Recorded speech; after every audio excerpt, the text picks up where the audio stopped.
নমস্কার বন্ধুরা, কেমন আছো?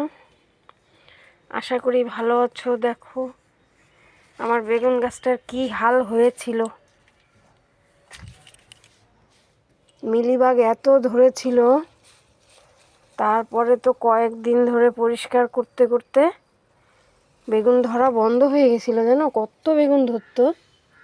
এই দেখো, তারপরে যত্ন করতে করতে এই যে এখন আবার শুরু করেছে ধরা।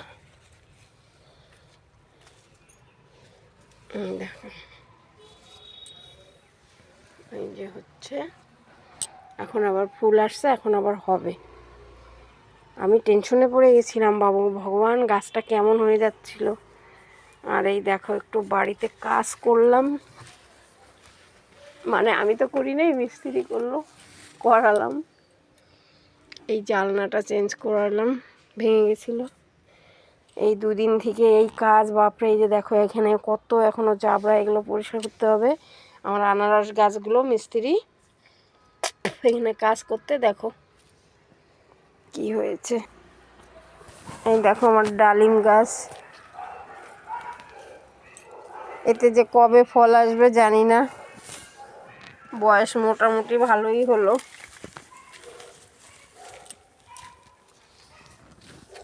দেখো পালনের বীজ লাগিয়েছিলাম, হচ্ছে। হলে কি হবে, আমাকে তো হতে দিবে না এগুলো। আমার ছিমি এগুলো খেয়ে ফেলবে।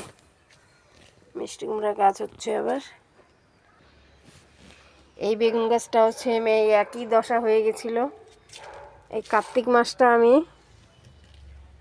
নিয়ম মাস করতে গিয়ে, মানে কার্তিক মাস যারা করে তারা জানে, এই সংসারে কাজ সেরে নিয়ম করতে করতেই দিন শেষ। একটা ছোট দিন, তারপরে এই মিলিবাগ ধরেছিল। তারপরে এই মিলিবাগের জন্যে আমার গাছ সবগুলো বেগুন গাছে বেগুন ধরা বন্ধ হয়ে গেছিল। মিলিবাগ একদম মানে চেপে ধরেছিল। ওই গাছের তো কতগুলো ডাল আমার কেটেই ফেলতে হয়েছে।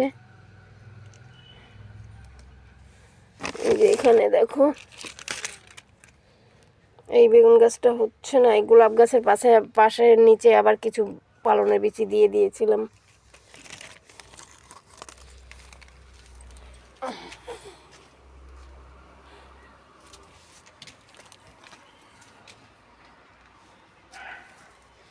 এই দেখো এখানে আর একটা জিনিস তোমাদেরকে দেখাবো। পুরীর থেকে পোস্ত এনেছিলাম। কেমন পোস্ত ভাই, ওগুলা বুঝি না। এই দেখো কতগুলো এখানে ফেলেছি, গাছ হয়েছে, জানি না গাছ হবে কি না। দেখো পোস্ত গাছ, দেখি। এই একটা ডালিয়া নিয়েছি, দেখো ভিতরে তো হয় না। এবার এখানে রেখেছি, জানি না কি হবে। আমার স্ট্রবেরি গাছ, গতবার তোমরা দেখেছো কত স্ট্রবেরি হয়েছে, একদম সমূলে শেষ হয়ে গেছে, কোথাও একটা চারা নেই। গাঁদা ফুলের গাছের চারা এনেছিলাম, সব ভেতরে কতগুলো লাগিয়েছি, সব মরে গেছে।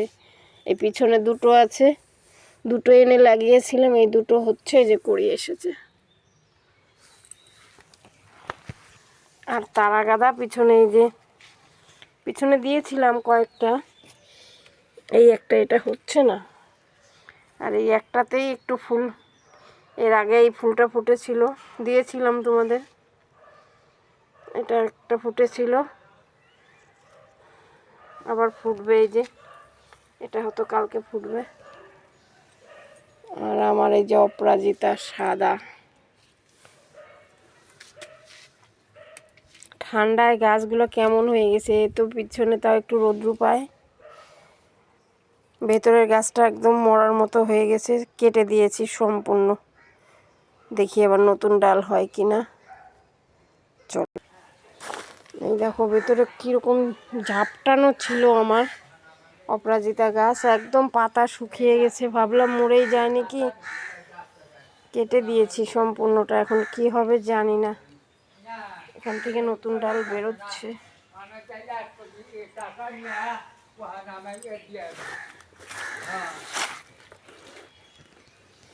এই দেখো গাছে কুল হচ্ছে। তুলসী মহারানী শুয়ে পড়েছিল, ওকে আবার একটা লাঠি দিয়ে বেঁধে দিলাম।